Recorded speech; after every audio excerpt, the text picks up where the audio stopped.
Sébastien. Merci d'être avec nous. Prenez place.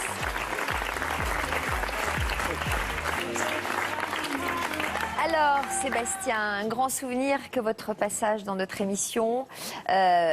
J'imagine qu'il y a beaucoup d'eau qui a coulé sous les ponts. Depuis, vous avez trouvé du travail il y a quelques mois. Rappelez-nous comment vous avez trouvé du travail. Oui, c'est très simple à expliquer. En fait, juste avant l'émission, au moment du maquillage, Yvonne est venue pour faire un peu connaissance avec moi. Je lui ai parlé un petit peu de ma vie, de ma copine qui vivait en Espagne, du fait que je cherchais un emploi.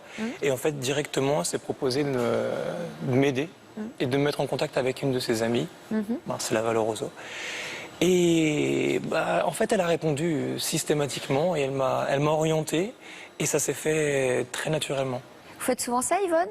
Dès que je peux, c'est-à-dire que quand il y a des connexions immédiates comme ça, eh ben je mets en action parce que je trouve que toute une histoire, c'est aussi une histoire de lien.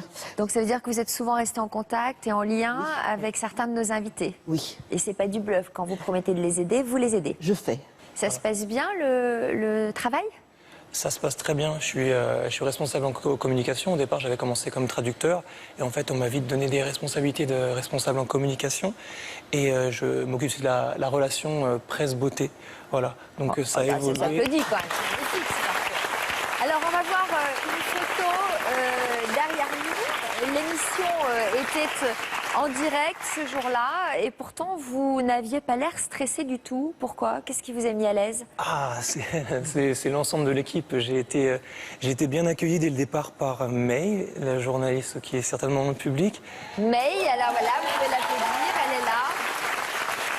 Parce qu'il y a tous ces journalistes qui enquêtent, qui entrent en contact avec vous, qui vous accueillent, qui vous... Voilà. Elle est là. L'ensemble de l'équipe a vraiment fait en sorte de me déstresser. Yvonne est venue me parler pour faire connaissance. Vous êtes venu me dire bonjour et papoter un petit peu avec moi juste avant. Et j'avoue que ça m'a vraiment aidé énormément à me détendre. Vous garderez quel souvenir de cette expérience ? Excellent. Je tiens à dire que le portrait qui a été fait de moi, il a été fait de façon juste. Il n'a pas été... Il n'y a rien qui a été tiré du côté du larmoyant. Au contraire, je pense que l'image qui a été montrée de moi, elle était juste, j'imagine, et positive, et loin de ce qui a pu être dit. J'étais vraiment content, heureux de cette expérience. Nous aussi. Vous nous parliez de votre parcours professionnel. Vous en êtes où dans votre vie privée ? Dans ma vie privée, là, je viens d'écrire un livre et je suis président d'une association qui lutte contre la cécité. Ouais. Pour le livre, je recherche un éditeur et pour l'association, on lève des fonds et on finance la recherche pour lutter contre la cécité en général. Voilà, donc on est très actifs. Donc Yvonne va vous aider à trouver un éditeur pour votre association. Voilà. Et là, vous êtes sur le pont des Soupirs à Venise avec votre magnifique... compagne, qui est toujours votre compagne ? Ah oui, évidemment. Oui, c'est toujours... Je sais pas, moi je pose des questions. C'est toujours ma magnifique compagne. Oui.